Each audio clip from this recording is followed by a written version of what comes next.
ओम नमः शिवाय। नमस्कार।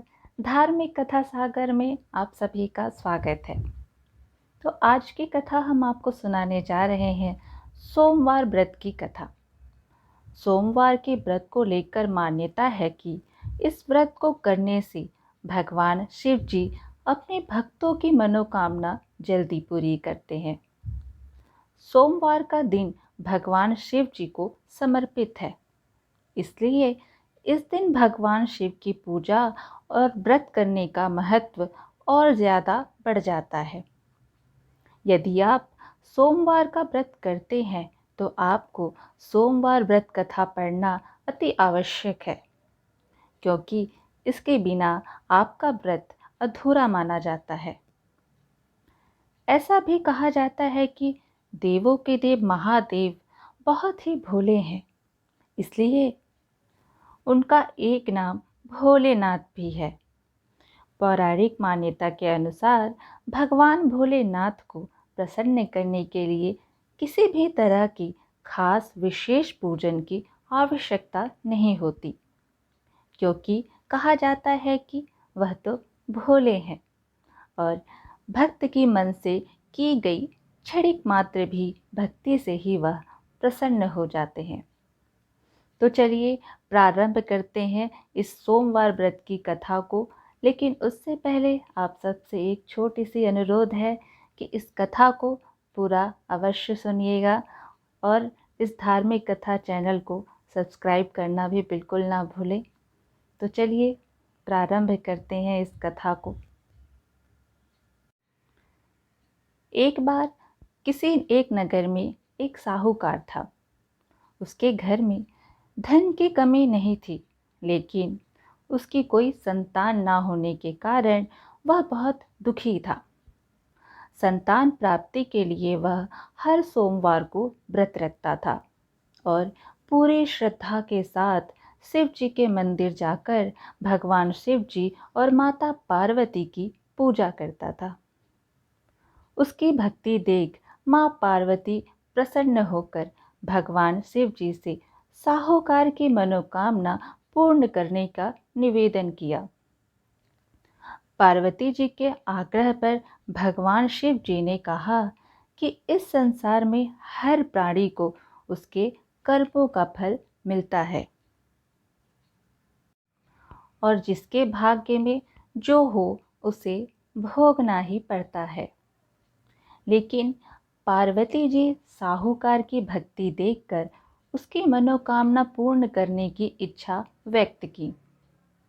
माता पार्वती के आग्रह पर शिव जी ने साहूकार को पुत्र प्राप्ति का वरदान तो दिया, लेकिन उन्होंने बताया कि यह बालक 12 वर्ष तक ही जीवित रहेगा। माता पार्वती और भगवान शिव जी की बातचीत को साहूकार सुन रहा था, इसलिए उसे ना तो इस बात की खुशी थी और ना ही दुख। वह अपने पहले की भांति ही शिव जी की पूजा करता रहा।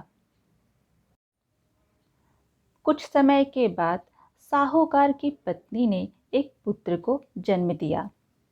जब वह बालक 11 वर्ष का हुआ तो उसे पढ़ने के लिए काशी भेज दिया। साहूकार ने पुत्र के मामा को बुलाकर उसे बहुत सारा धन देते हुए कहा कि तुम इस बालक को काशी विद्या के लिए ले जाओ।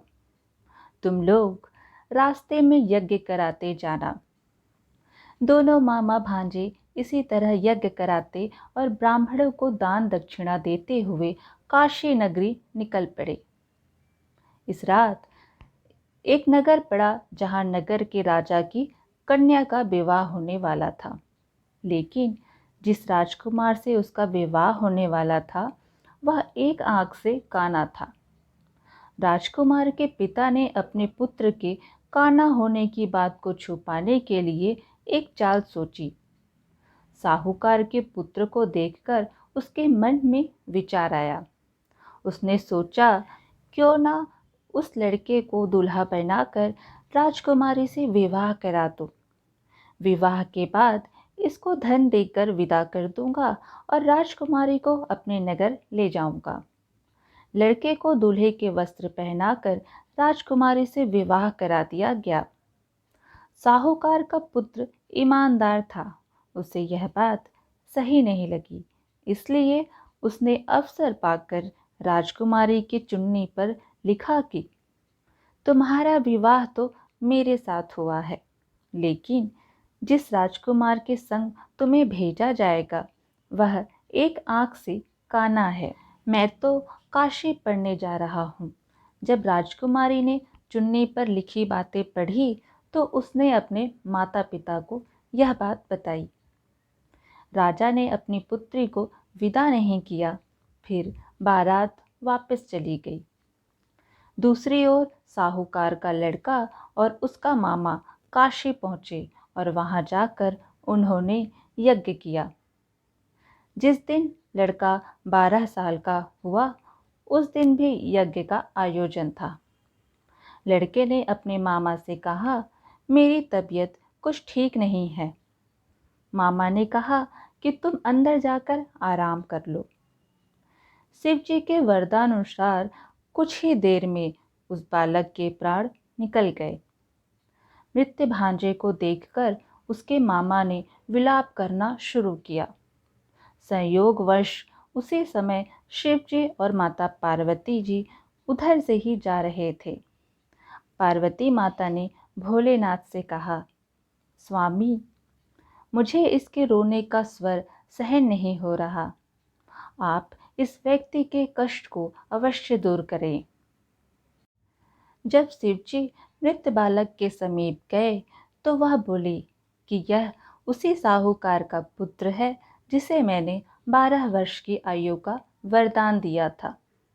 अब इसकी आयु पूरी हो चुकी है।